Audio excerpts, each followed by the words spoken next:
இப்போ வந்து நான் ஸ்கொயர் ஷேப்பில் வந்து நான் வந்து போட்டிருக்கேன். இப்போ இதை எப்படி ஸ்டிச் பண்ணுறதுன்னு பார்க்கலாம். இந்த மாதிரி கார்னர் வரப்போலாம் நம்ம ஃபூட்டை மேலே தூக்கிட்டு பேப்பரை இந்த மாதிரி நவத்திட்டு இந்த மாதிரி ப்ராக்டிஸ் பண்ணணும். ஏன்னா நம்ம ஸ்டார்டிங்கே வந்துட்டு ஜிக்ஸாக்கு அப்புறம் ஸ்கொயரு எல்லாமே வந்துட்டு நம்ம ப்ராக்டிஸ் பண்ணிட்டோம். அதுக்கப்புறம் தான் இதை வந்து ஸ்டிச் பண்ணி பார்க்குறோம்.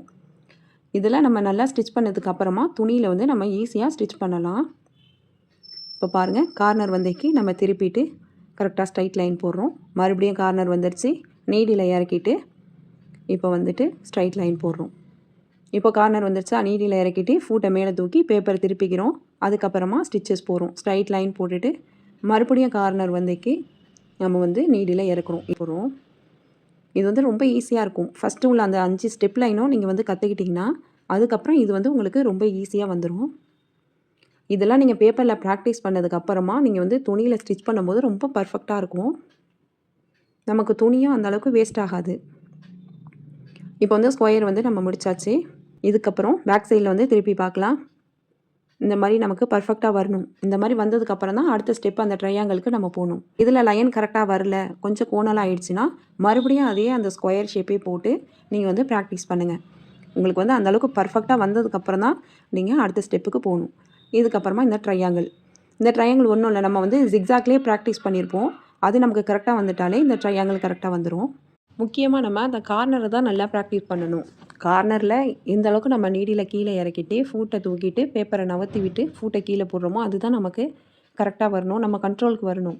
அதை நம்ம கரெக்டாக நம்ம ஸ்டிச் பண்ணிட்டாலே எந்த டிசைனாக இருந்தாலும் நம்ம வந்து ஸ்டிச் பண்ணிடலாம். இப்போ வந்து ட்ரையாங்கிளும் ஸ்டிச் பண்ணியாச்சு. இதுக்கப்புறம் பேக் சைடில் பார்க்கும்போது இப்போ வந்து இது கரெக்டாக இருக்குது. இந்த மாதிரி உங்களுக்கு லைன் கரெக்டாக வந்ததுக்கப்புறம் தான் ரவுண்டுக்கு போகணும். இந்த சர்க்கிள் மட்டும்தான் ஸ்டார்டிங்கில் வந்து நமக்கு கொஞ்சம் கஷ்டமாக இருக்கும். சர்க்கிள் ஸ்டிச் பண்ணும்போது நம்ம ரொம்ப ஸ்லோவாக ஸ்டிச் பண்ணணும். இப்போ ட்ரையாங்கிள் ஸ்கொயர் எப்படி ஸ்டிச் பண்ணமோ அதை விட ஸ்லோவாக கொஞ்சம் கொஞ்சமாக பேப்பரை நவற்றணும். நம்ம கொஞ்சம் ஸ்பீடாக ஸ்டிச் பண்ணிட்டோன்னா கூட அந்த ஷேப்பே வந்து நமக்கு மாறிடும்.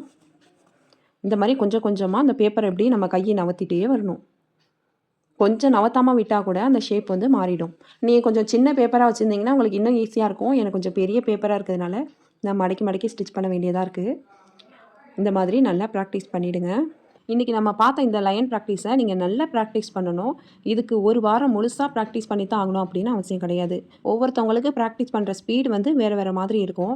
சில பேருக்கு ஒரு வாரமாக ஆகலாம், சில பேருக்கு 3 நாள் கூட ஆகலாம். இன்னும் சில பேருக்கு 2 நாளில் கூட கை வந்து நல்லா பழகிடும்.